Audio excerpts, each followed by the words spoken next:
예, 안녕하십니까. 오늘 금요 강좌를 맡은 한국은행 금융안정국의 이준성 과장이라고 합니다.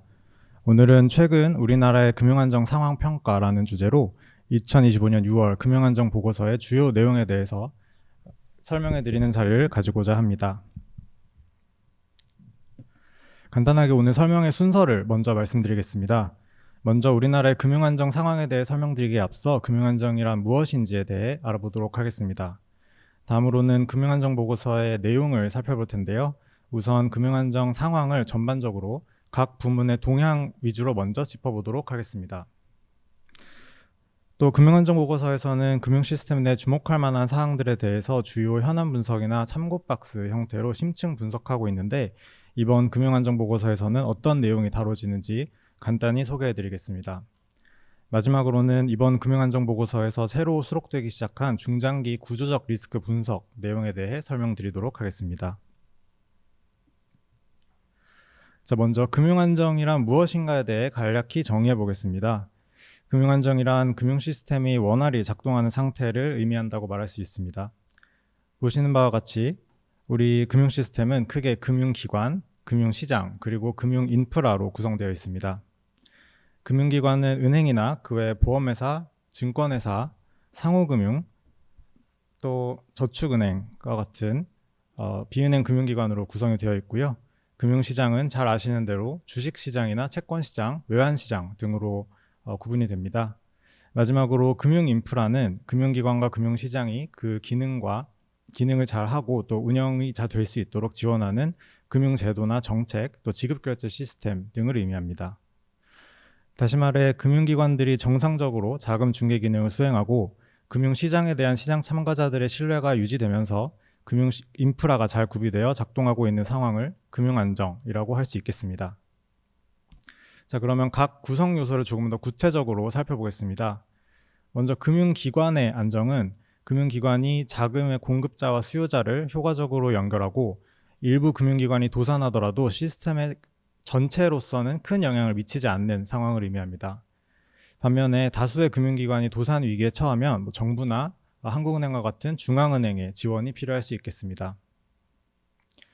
다음으로 금융시장의 안정은 금융시장의 금리나 주가, 또 환율과 같은 시장 가격이 경제의 기초 여건을 반영하여 급격하게 변동되지 않는 상태를 의미합니다. 이를 통해서 경제 주체가 합리적으로 의사결정을 할 수 있겠습니다. 마지막으로 금융 인프라의 안정은 금융 안정과 관련된 제도가 잘 정비되어서 기업이나 또 금융기관이 스스로 위기를 예방하고 감독당국의 감시와 시장 규율이 원활히 작동하는 상태를 의미합니다. 이는 금융 시스템의 효율적인 작동을 보장해서 경제활동을 촉진할 수 있을 것입니다. 금융안정의 개념에 대해서 본격적으로 관심을 가지게 된 건 그리 오래된 일은 아닙니다. 1980년대 이후로 금융혁신이 본격적으로 이루어지고 또 금융시장의 국제화가 급속도로 진전되면서 가격 변동성이 커지게 되었습니다. 또 이와 함께 국내에서도 금융기관과 금융시장 간의 연계성이 높아지고 또 개별 기관 또는 금융시장의 불안이 전체 금융 시스템으로 확대될 수 있는 그런 위험도 커지게 되었습니다. 여러 금융위기 사례들을 통해서 우리는 금융 시스템의 불안 위기를 경험을 했고요. 이 과정에서 금융안정의 중요성과 필요성이 부각되었다고 생각해 주시면 될 것 같습니다. 중남미 외채위기, 또 아시아 외환위기, 저희가 흔히 IMF 외환위기라고 부르는 거죠.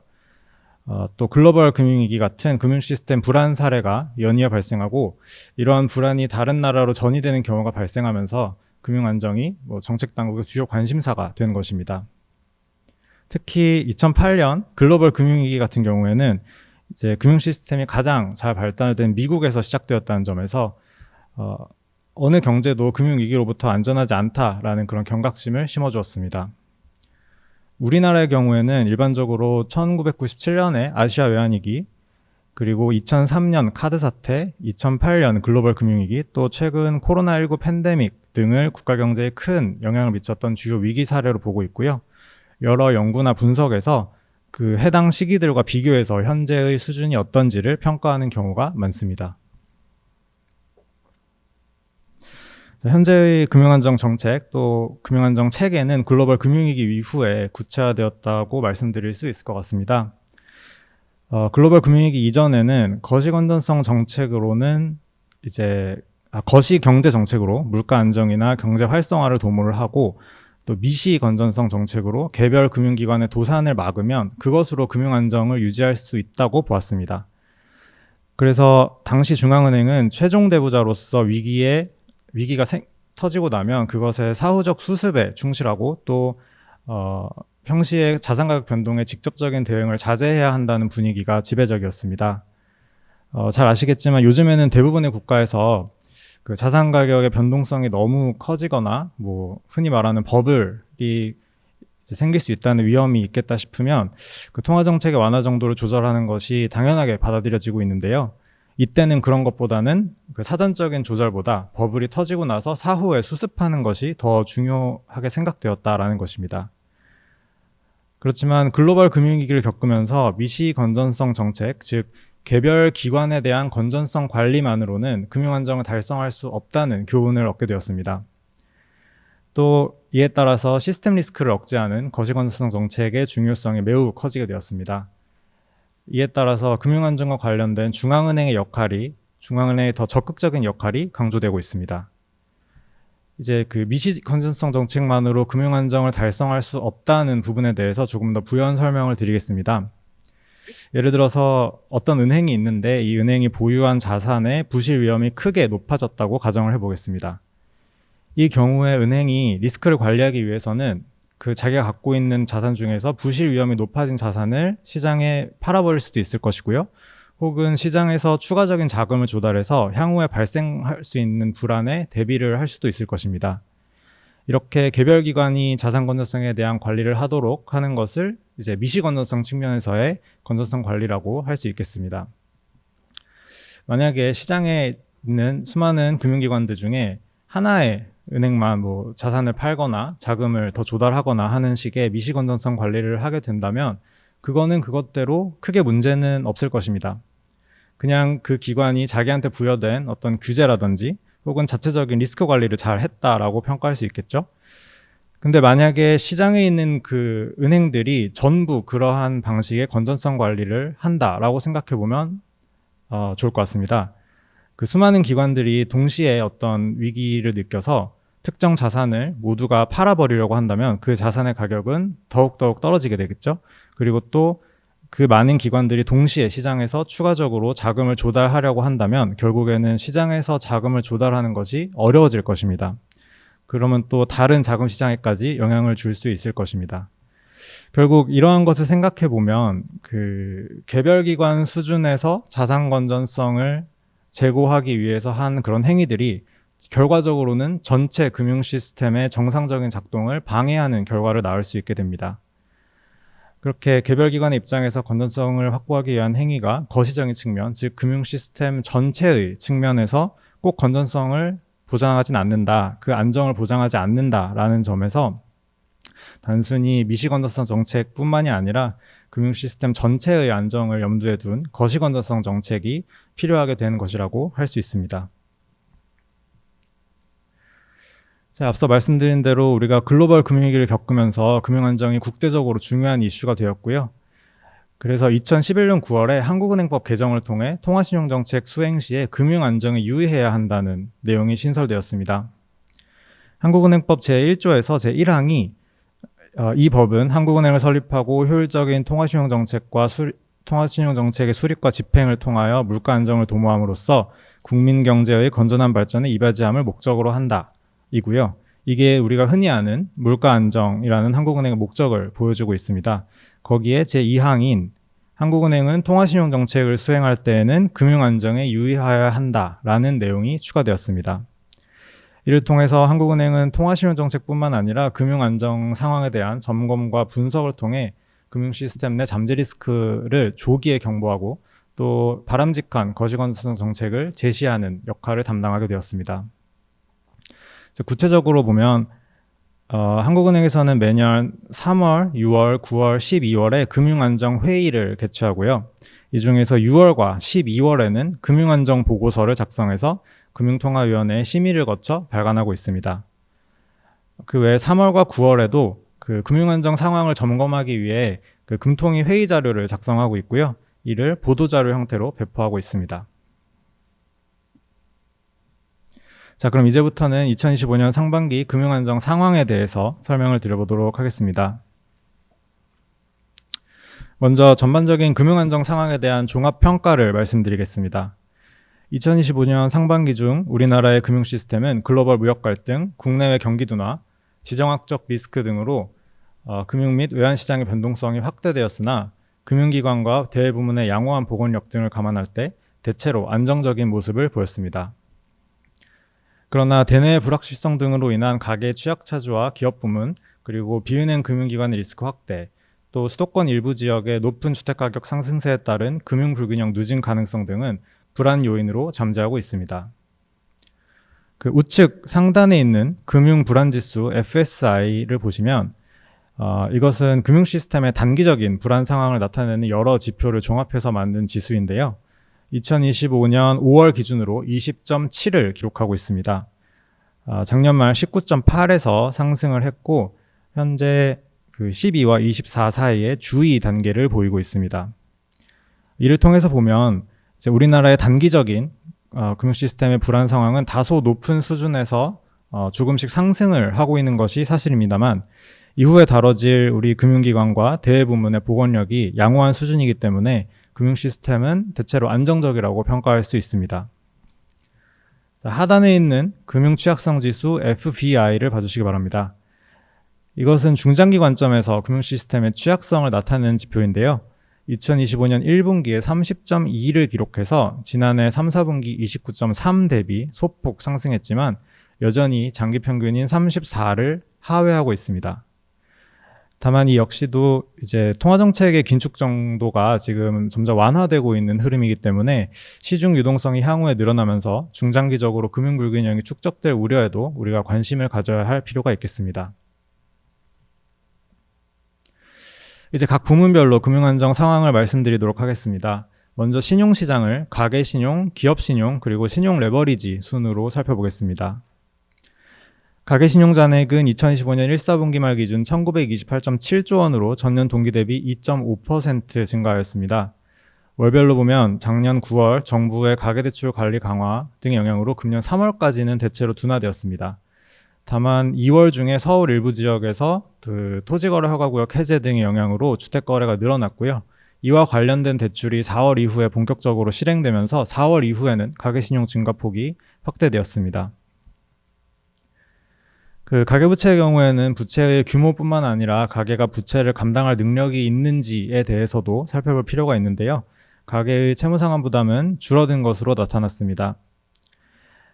가계의 채무상환 부담은 크게 소득 대비 부담과 또 자산 대비 부담으로 나눌 수가 있겠습니다. 우선 소득 측면에서 보면 2025년 1사분기 말 처분 가능 소득 대비 가계부채 비율은 141.2%로 추정되어서 전년 3, 4분기 말 142.8% 대비 소폭 하락하였습니다. 가계부채 증가율이 완만한 상승세를 이어가고 있지만 처분 가능 소득의 증가율이 그 증가율을 하회하기 때문에 이렇게 나타났습니다. 또 자산 대비 부채 측면으로 보면 2025년 1사분기 말 가계의 금융자산 대비 금융부채 비율이 42.6% 수준으로 추정이 되었는데요. 이 역시도 2024년 3, 4분기 말 대비 하락한 것입니다. 다만 가계의 채무상환 부담이 줄어들었음에도 불구하고 가계대출 연체율은 22년 하반기 이후에 상승세를 지속하고 있습니다. 25년 1사분기 말 가계대출 연체율은 1.05%로 24년 3, 4분기 말 대비 상승하였습니다. 이를 대출 유형별로 보면요. 주담대와 기타 대출 모두 연체율이 상승을 했고 또 업권별로 보면 상대적으로 취약차주 비중이 높은 비은행 금융기관의 연체율 상승폭이 은행에 비해 크게 나타났습니다. 자, 다음은 기업신용입니다. 기업신용의 경우에는 낮은 수준의 증가세를 이어갔고요.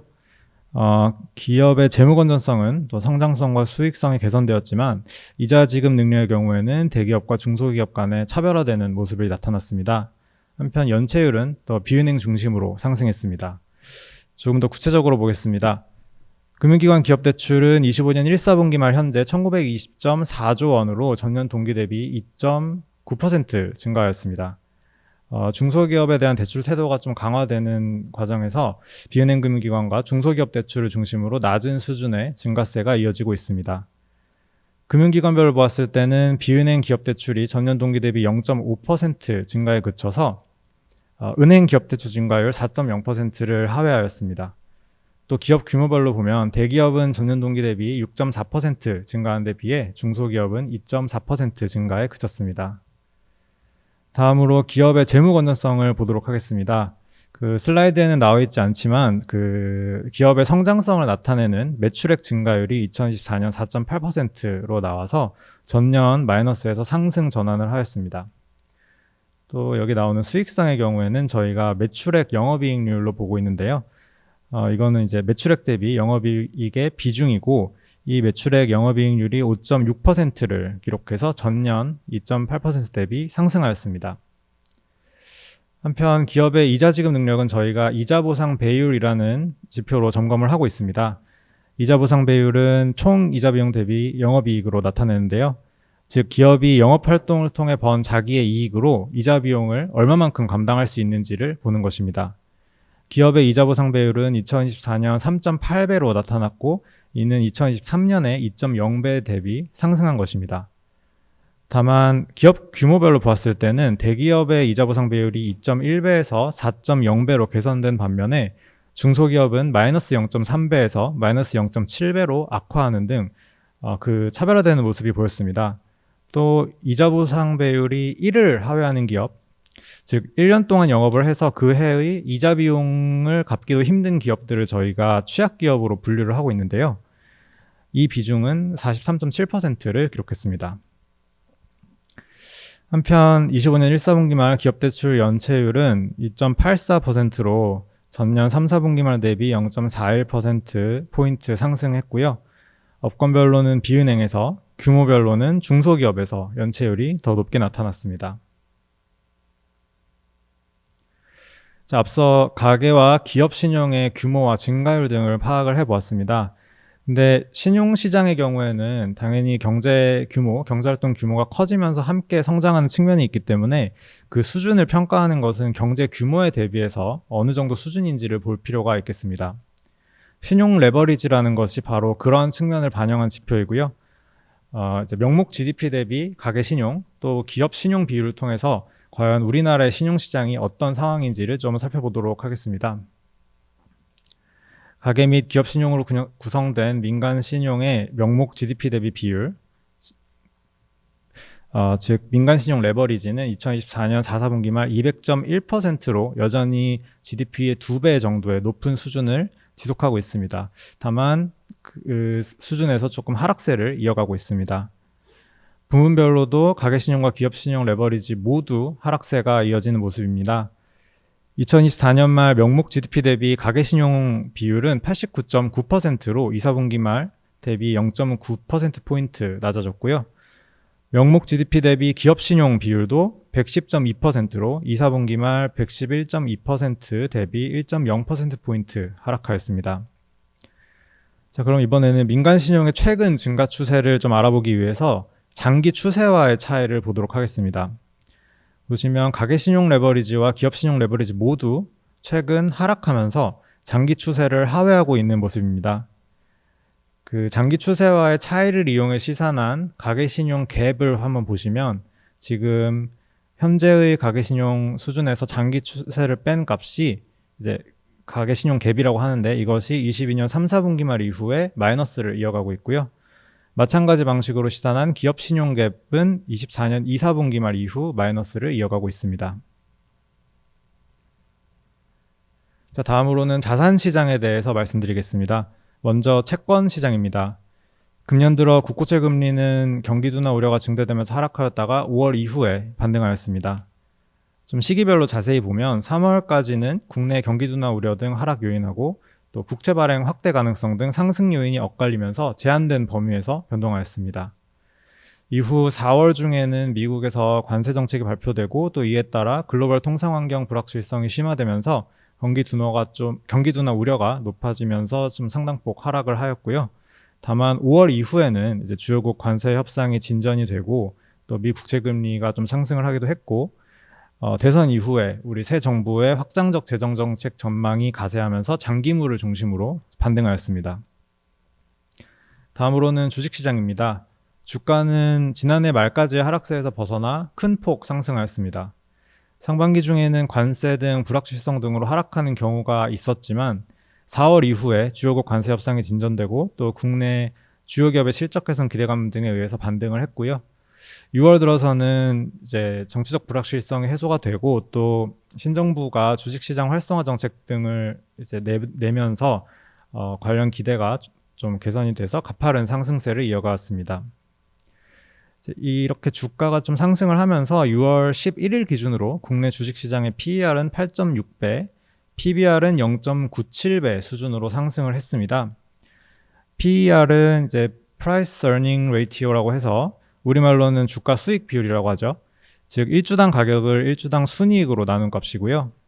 즉 순이익 대비 주가가 얼마나 비싼지를 말해주는 것입니다.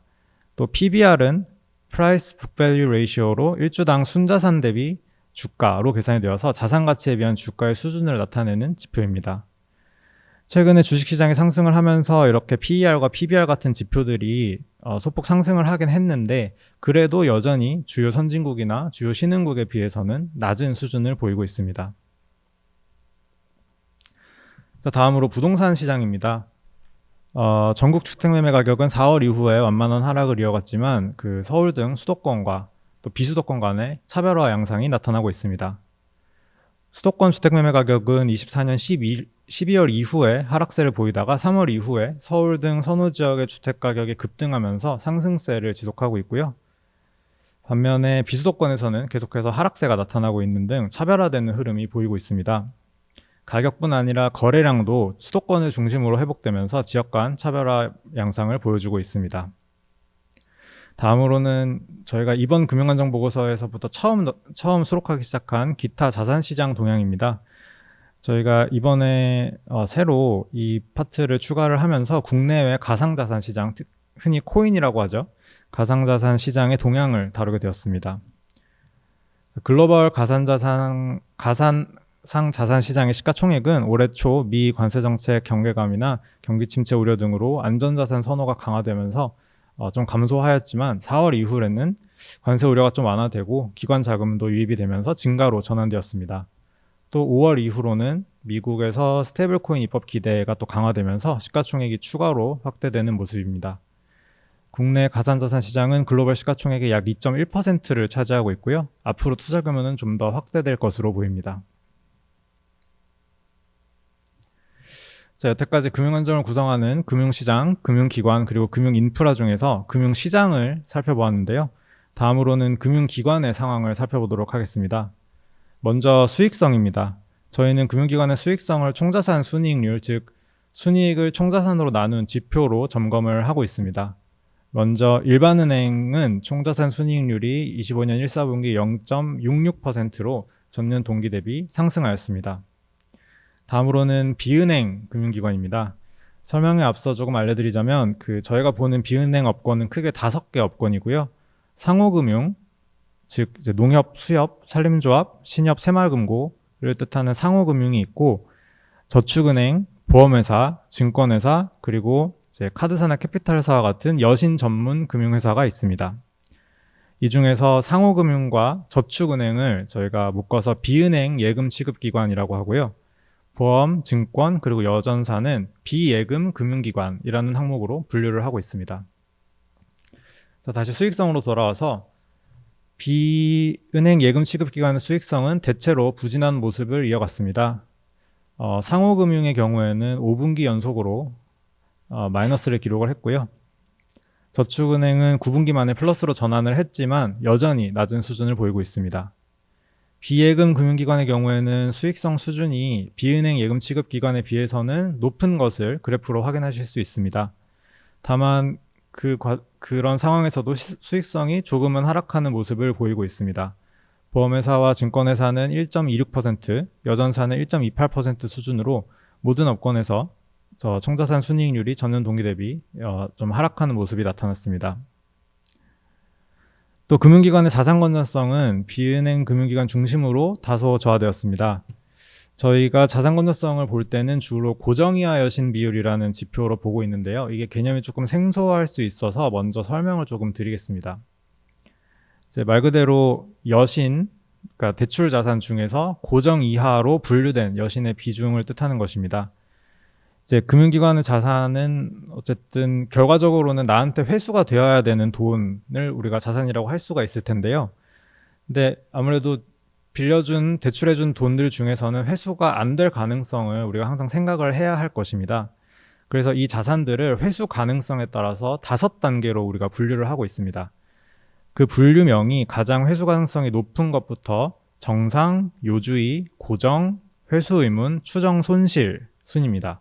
그래서 고정이하 여신 비율은 세 번째 등급인 고정과 그 아래의 회수 의문, 추정 손실에 해당하는 자산의 비중을 말하는 것입니다.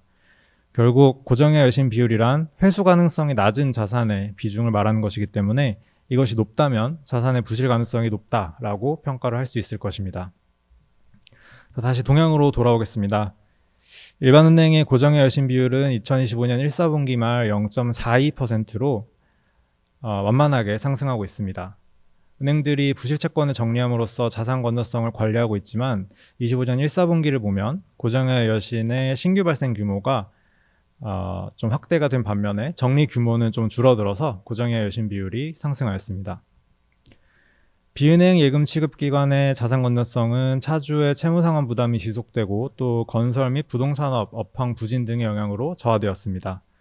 상호금융은 7.19%, 저축은행은 10.16%로 상당히 높은 수준을 이어가고 있습니다. 비예금 금융기관의 고정이하 여신 비율도 모든 업권에서 상승을 해서요.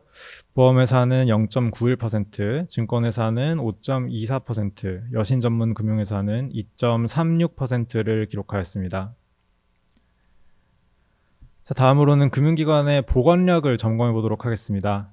여기서 말하는 보건력이라는 것은 이제 외부 충격이나 또 위기 상황이 발생했을 때 금융기관이 그 손실을 흡수하고 또 자기 본연의 기능을 지속할 수 있는 능력, 기초 체력 같은 것을 의미한다고 생각해 주시면 될 것 같습니다. 저희는 이를 평가하기 위해서 자본 비율이랑 유동성 비율 등 건전성 지표를 활용을 하고 있습니다. 이제 자본 비율은 금융기관이 자기 손실이 발생했을 때 이거를 얼마나 스스로 흡수할 수 있는지를 보여주는 지표이고요. 유동성 비율은 단기적으로 어떤 자금 수요에 대응할 수 있는 그런 능력을 나타내고 있습니다. 이러한 측면에서 금융기관 보건력을 점검해 본 결과 자본 적정성 비율이 감독 기준을 상회하고 유동성 비율도 안정적인 수준을 유지해서 전반적으로 금융기관 보건력은 양호한 모습을 보이고 있습니다.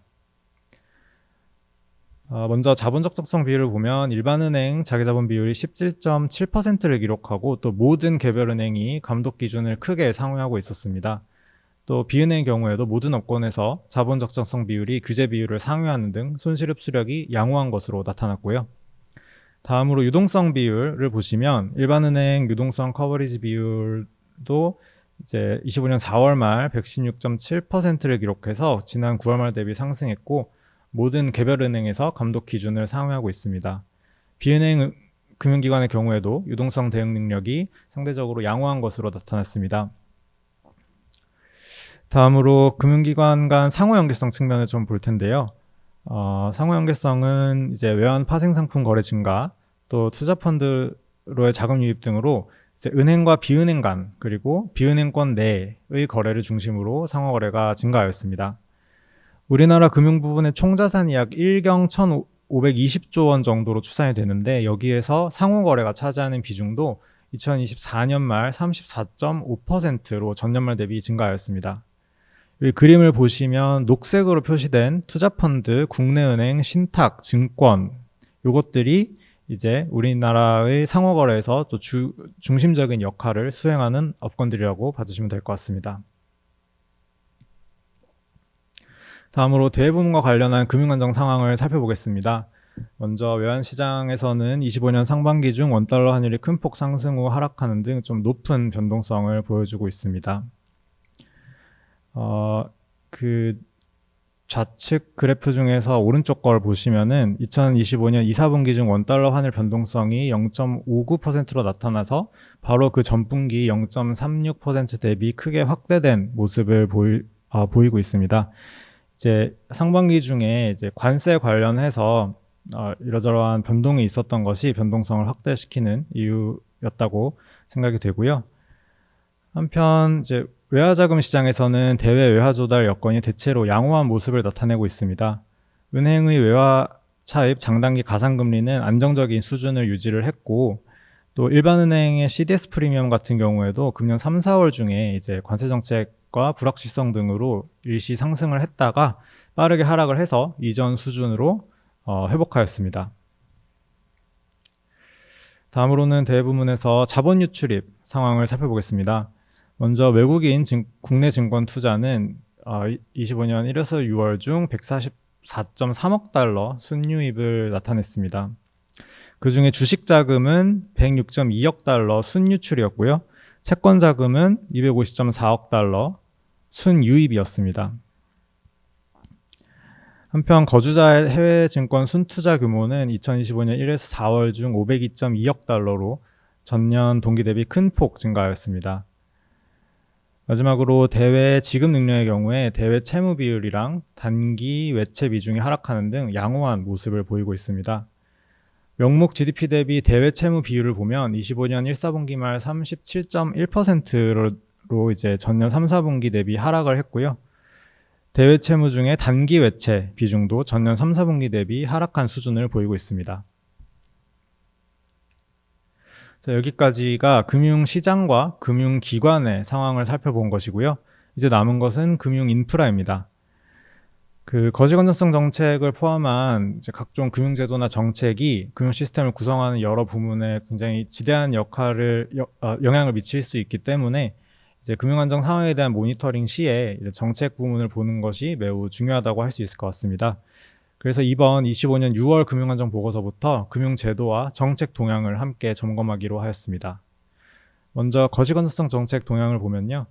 먼저 7월 1일부터 스트레스 DSR 3단계가 시행되는 등 차주별 상환 능력 중심의 가계부채 규제가 확충되었습니다. 또 다음으로 은행에 부과되는 경기대응 완충 자본은 2024년 5월부터 부과되는 1.0%포인트 수준을 계속 유지하고 있습니다. 이게 은행 부문이 시스템 리스크 발생 시에 손실 흡수 능력을 갖출 수 있도록 이제 다양한 자본 기반 건전성 정책이 마련이 되어 있는데요.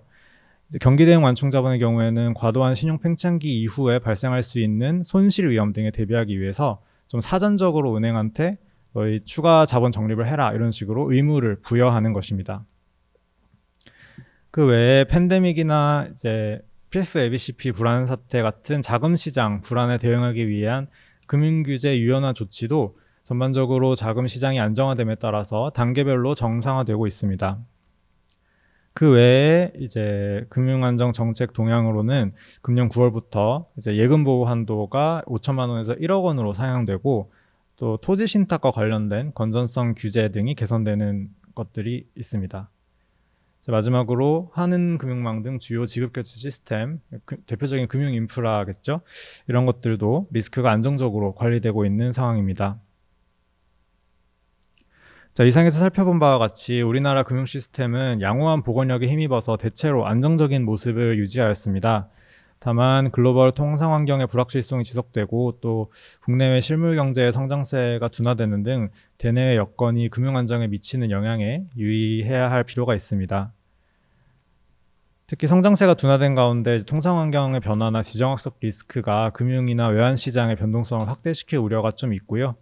자영업자 같은 취약 부문의 채무 상환 능력이 약화되거나 기업 부문의 신용 리스크 증대, 또 이로 인한 지방이나 비은행의 금융기관의 자산 건전성 저하, 이런 것들이 최근 금융 시스템 안정에 영향을 미칠 수 있겠습니다. 이에 대응하기 위해서는 시장 안정 노력을 좀 지속을 하고 정책 공조를 통해서 금융 불균형 누중을 방지해야 될 것이고요. 또 기업 부문의 신용 리스크 대응을 위해서 대응책과 구조조정 방안을 마련하고 금융기관 보건력을 제고해 나가야 한다고 생각하고 있습니다. 자, 이것으로 전반적인 금융안정 상황은 점검을 해보았고요. 저희 금융안정 보고서에서는 이런 동향 외에도 주요 현안 분석과 참고 박스를 통해 부문별 리스크에 대한 면밀한 분석을 실시하고 있습니다. 오늘은 주요 현안 분석과 참고의 내용을 간단하게만 설명을 해드리고 뒤에 나올 중장기 리스크 분석의 내용을 조금 더 자세하게 소개해드리도록 하겠습니다. 저희는 이번에 주요 현안 분석 2건과 참고 박스 8건을 수록을 했습니다. 먼저 현안 분석 1, 대내외 불확실성 요인이 기업 신용 리스크에 미치는 영향은 이제 우리 경제를 둘러싼 여러 대내외 여건을 점검해보고 그것들이 기업의 신용 리스크에 어떻게 영향을 미칠 수 있는지, 또 나아가서는 기업들에게 대출을 해주거나 관련 자산을 보유한 금융기관들이 금융기관들의 건전성이나 보건력에는 어떤 영향을 미칠 수 있는지를 시나리오별로 분석한 내용입니다. 다음으로는 비은행 금융기관의 유형별 리스크 점검 및 시사점이고요. 비은행 부문의 리스크를 크게 신용 리스크, 유동 리스크, 그리고 유동성 리스크, 그리고 시장 리스크로 구분하고 유형별로 리스크를 점검한 내용입니다. 다음으로 참고 박스인데요. 참고 박스 1번은 최근 자영업자의 채무상환 능력을 평가한 내용입니다. 저희가 동향에는 넣고 있지는 않은데 자영업자에 대해서는 항상 많은 관심을 기울이고 있고요. 자영업자 대출 동향하고 채무상환 능력을 점검해 본 내용입니다. 두 번째로 주택시장의 특징임 시사점은 아까 말씀드렸다시피 최근에 주택시장의 지역별 차별화와 관련된 내용들을 좀 조명을 해보았습니다. 세 번째, 스테이블 코인 동향 및 관련 잠재 리스크는 최근에 이제 스테이블 코인이 뭐 지급결제 수단으로서의 활용 가능성이라든지 혹은 전통적인 금융 시스템에 미칠 수 있는 영향력 측면에서 되게 주목을 받고 있는데 관련해서 동향과 그 특성 그리고 발생할 수 있는 잠재 리스크 등을 살펴보았습니다. 4번은 저희 대출행태 서베이를 통해 본 국내은행의 대출 현황 및 시사점인데요. 저희 금융안전국에서 매 분기마다 실시하는 그 대출행태 서베이랑 실제 금융기관 대출을 좀 연결지어서 분석해 본 내용입니다. 5번은 저희 비은행 예금취급기관 연체율 개선 지연의 주요 요인이고요. 최근에 비은행 예금취급기관 즉 상호금융하고 저축은행의 연체율이 꽤 높은 수준으로 상승을 했는데 기준금리가 좀 내려오는 와중에도 개선 속도가 더뎌서 관련된 분석을 한 원고라고 보시면 됩니다. 6번은 저희 보험회사의 자본성 증권 발행 관련 참고 박스인데요. 이제 최근에 금융기관들이 자본 적정성 비율 산정 시에 자본으로 인정되는 뭐 후순위채라든지 신종 자본증권을 많이 발행을 하는데 특히 보험회사가 많이 발행을 하고 있어서 왜 그런지 뭐 배경과 잠재 리스크를 점검해 보았습니다. 7번 경기 침체기 전후 글로벌 자금 흐름과 해외 증권 투자 시사점은 이제 코로나19 이후에 상당 기간 확장 국면을 지속해 오던 이제 글로벌 경제가 최근에 좀 심리가 악화되는 모습이 보여서 이럴 때 과거에는 이제 경기 침체기 전후 글로벌 펀드 흐름이라든지 주요국 거주자의 해외 투자 흐름이 어땠는지를 살펴본 내용입니다. 마지막 8번은 사이버 리스크가 금융 안정에 미치는 영향을 점검을 했는데요. 최근에 뭐 국내 통신사 유심 서버 해킹 같은 일들이 발생을 하면서 이제 혹시나 이런 것들이 금융 안정에는 어떤 영향을 미칠 수 있는지를 검토한 내용입니다. 제가 이 자리에서 설명을 드리기에는 이제 시간적 제약이 있어서 이제 관심이 있으신 분들은 저희 홈페이지에 오시면 금융안전 보고서 다운받으실 수 있으니까 원고를 참조해 주시기 바랍니다. 다음으로는 저희가 이제 우리나라 주택 정책 금융에 대해서 그 현황을 평가해 본 중장기 구조적 리스크 분석을 소개해 드리겠습니다. 그 정책 금융이란 거는 이제 정부가 정책 목표를 위해서 정부 재정을 뭐 직접 또는 간접적으로 투입을 하고 또 이제 그를 통해서 특정 부문, 좀 지원 필요성이 있는 특정 부문을 우대하는 대출이나 보증 같은 것을 의미합니다. 특히 이제 주택 정책 금융 같은 경우에는 가게나 기업에 대해서 주택의 수요와 공급에 필요한 금융을 지원을 해서 주거복지 증진과 국민경제 발전 등을 도모하는 역할을 수행하고 있고요. 우리나라에서는 주로 주택금융공사하고 주택도시보증공사가 이러한 역할을 수행하고 있습니다. 먼저 오른편에 이제 주택 정책금융의 잔액을 한번 보시면 이제 가장 앞쪽 왼쪽에 있는 2015년에는 개인이랑 기업이라 하면 사업자겠죠. 이제 정책금융 잔액이 각각 250조 정도로 비슷했었는데 24년 말로 오면은 개인이 한 840조, 기업이 한 400조 가까이 되면서 그동안 가계에 대한 주택 정책금융 공급이 굉장히 확대가 된 것을 보실 수 있습니다. 또 우측 그래프를 보시면 GDP 대비 비중도 계속 높아지고 있는 것을 보실 수 있는데요. 이를 통해서 우리가 그 주택 정책 금융과 주요 거시경제 부문과의 연계성이 높아진 것을 저희가 짐작을 할 수 있겠습니다. 자, 우리나라의 주택 정책 금융 현황을 보면서 그 특징을 조금 파악을 해보도록 하겠습니다. 먼저 우리나라의 주택 정책 금융은 용도별로 보면 대출은 주택담보대출, 그리고 보증은 전세보증 위주로 증가를 해왔습니다. 그 왼쪽 그림에서 보시는 것처럼 작년 말 주택 정책대출 잔액이 이제 총 315조 원 정도인데요. 이 중에 한 4분의 3이 주담대고 4분의 1이 전세대출입니다.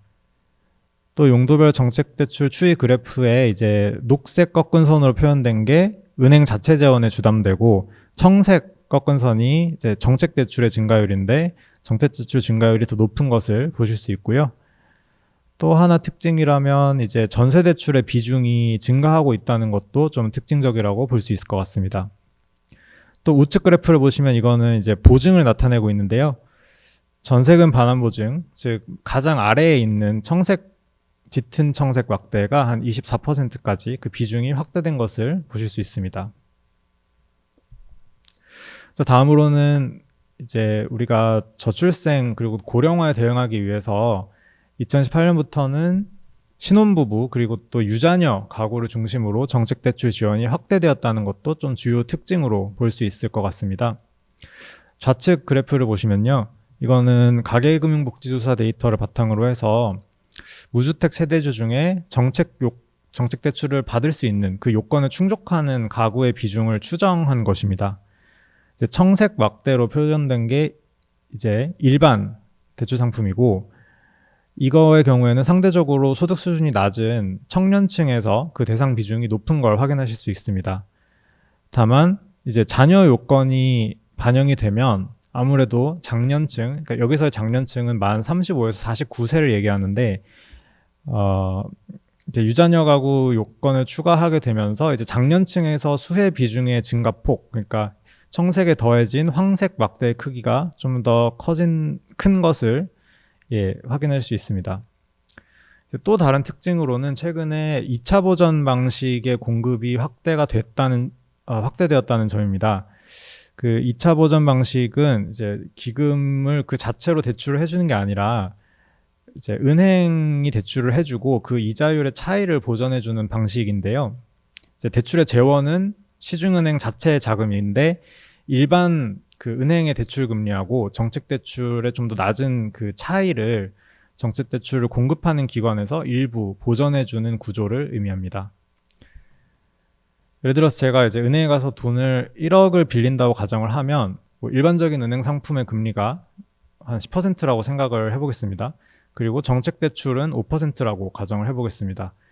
만약에 제가 기금 재원의 정책 대출을 받는다라고 하면 저는 결국에 그 1억을 정책금융기관으로부터 그대로 빌려오는 게 될 텐데요. 그게 아니라 2차 보전의 형태로 정책대출을 받게 되면 저는 은행한테 1억을 빌리는 건데 이제 은행 입장에서는 자기네 상품을 팔았으면 10%를 받을 수 있는데 정책대출을 실행하니까 5%밖에 못 받아서 유인이 없을 수 있지 않습니까? 이거를 이제 보전을, 그 5%만큼의 차이를 정책금융기관에서 보전을 해주는 방식이 2차 보전입니다. 이제 우측 그래프에 보시면 가장 우측 그래프에 초록색으로 표시된 게 이제 주택도시기금의 2차 보전 방식의 정책대출인데요. 최근에 보시면 그 비중이 28.8%로 꽤 빠르게 증가하는 것을 확인하실 수 있습니다. 다음은 정책금융의 효과에 대해서 살펴보겠습니다. 그 정책금융의 궁극적인 목표가 실수요자와 취약계층을 중심으로 가계의 주거 안정성을 확대시키는 것일 텐데요. 좌측 그림에서 확인하실 수 있듯이 이제 수도권에서 소득 대비 주택가격 배율, 우리가 PIR이라고 흔히 말하는 이 배율이 상당히 높아지면서 특히 저소득층의 경우에 주택 구입 여건이 악화되었습니다. 그렇지만 이렇게 소득 대비 주택가격 비율이 추세적으로 빠르게 상승을 하는 와중에도 정책 대출이 확대되었던 2022년에서 2023년 사이에 자가 거주 비중이 좀 확대되지 된 것을 볼 수 있는데요. 이 측면에서 우리가 주거 안정 측면에서의 정책 효과를 확인할 수 있었던 것으로 평가됩니다. 특히 우측 그림을 보시면 23년 이후에 청년 가구, 또 신혼부부 가구, 또 유자녀 가구의 자가 거주 비중이 이제 하락에서 상승으로 전환이 되거나 혹은 이제 증가세가 더 확대된, 그러니까 상승세가 확대된 것을 볼 수 있는데, 이거 역시도 주거 여건 개선의 효과를 방증하는 것이라고 볼 수 있겠습니다. 다음으로 정책금융은 그 전세 임차 가구의 주거비 부담을 완화하는 데에도 기여한 것으로 보입니다. 그 좌측 그래프를 보시면 기준금리가 인상되었던 21년부터 23년 사이에 신용대출 금리, 저 황색 꺾은 선이죠. 신용대출 금리는 큰 폭으로 상승을 했는데 전세대출 금리의 상승폭은 상대적으로 제한적이었습니다. 이제 여기에 정책금융기관의 전세대출 보증이 좀 중요한 역할을 한 것으로 판단이 되고요. 또 이 시기에 이제 역전세, 그러니까 전세 가격이 떨어져서 전세 보증금을 돌려주기 힘든 뭐 그런 케이스 때문에 임차인 피해가 증가를 했는데도 불구하고 전세 시장이 급격하게 위축되지는 않았던 배경에도 이제 전세 보증금 반환 보증의 역할이 있었던 것으로 보입니다. 또 이제 우측 그래프를 보시면 이제 이거는 이제 가계대출의 질적 구조의 개선에 관련된 그래프인데요. 이제 구입자금융 주담대의 경우에는 특히 고정금리나 또 분할 상환 방식으로 위주로 공급이 돼서 이게 가계부채의 질적 개선을 유도한 측면도 우리가 긍정적으로 평가할 수 있겠습니다. 그래프의 하늘색으로 이제 음영 처리된 부분이 안심 전환 대출, 또 특례보금자리론 등 정책 대출이 집중적으로 공급된 시기인데, 보시면 이 시기를 전후해서 고정금리 비율하고 분할 상환 비중이 증가한 것을 확인하실 수 있습니다.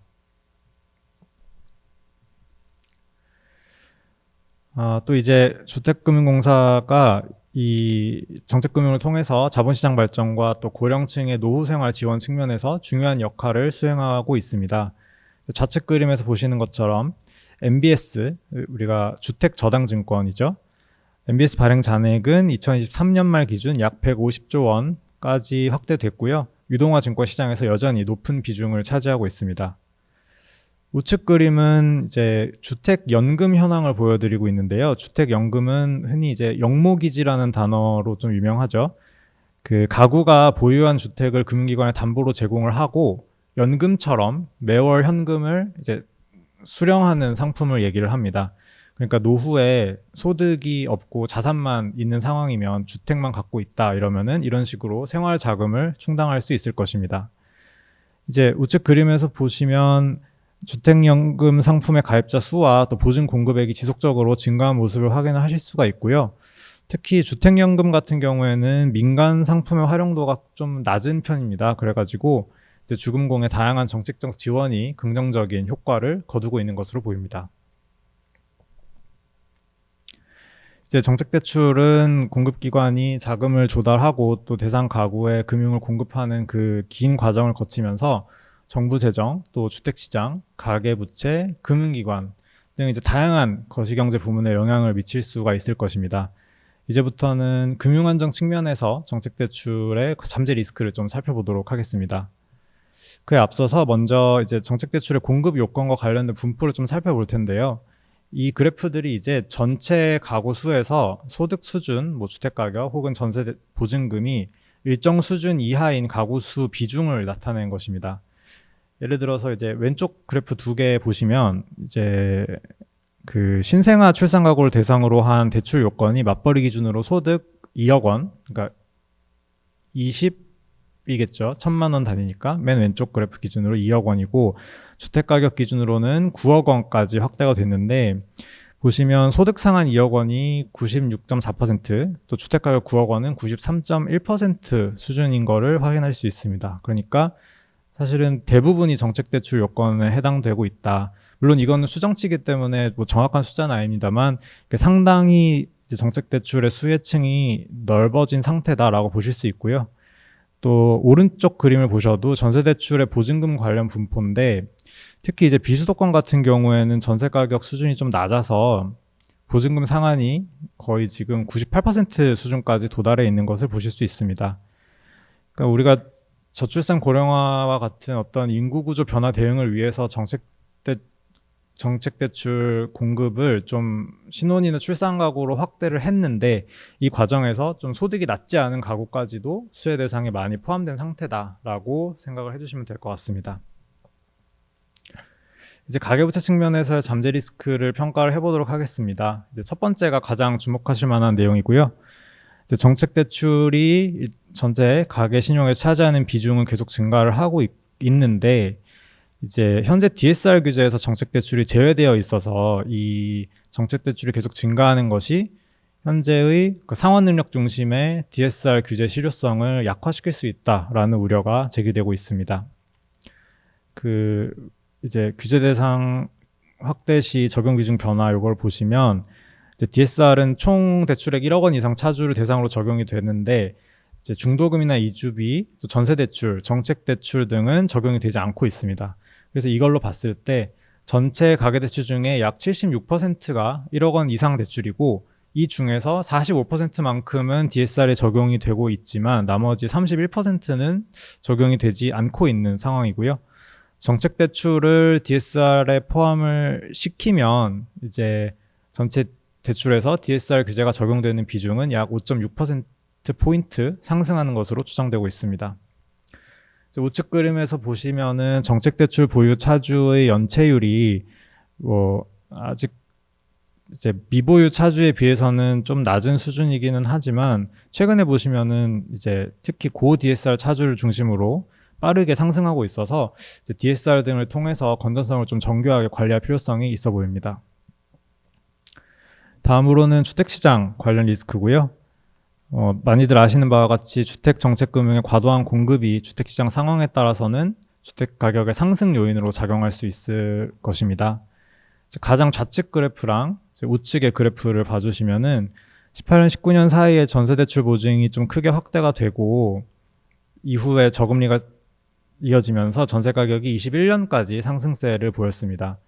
특히 이제 수도권 같은 경우에는 매매가보다 전세가가 더 빨리 오르면서 전세가율이 끌어올려졌는데, 이게 이제 갭투자 유인의 확대로 이어져서 매매 가격 상승으로 이어진 것으로 보입니다.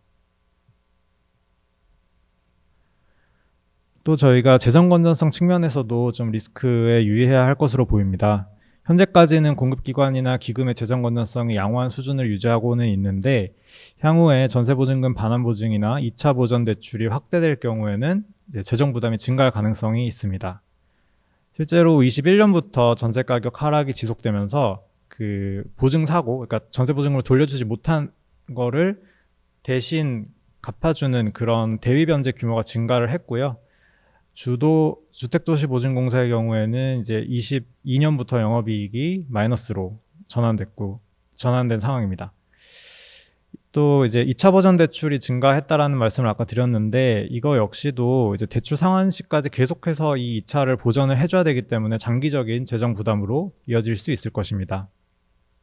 마지막으로는 금융기관 관련 리스크입니다. 이제 먼저 금융기관의 리스크 관리 요인이 약화되었다는 것을 들 수 있겠는데요. 그래프 보시면 지금 전세 대출에 대한 그 공적 보증 비중이 80%를 상회하고 있는 것을 보실 수 있고, 전세 대출 잔액과 공적 보증 공급액의 증가율이 또 상당히 연동되어 있는 것을 보실 수 있습니다. 그러니까 이게 금융기관이 전세 대출을 실행을 할 때 이 신용 리스크 대부분을 보증기관으로 이전을 하고 있다는 것이기 때문에 자체적인 대출 심사라든지 리스크 관리를 할 요인이 약화될 가능성에 저희가 유의를 해야 할 것으로 보입니다. 또 정책 대출은 금융기관 간 경쟁 과열을 유발할 수 있습니다.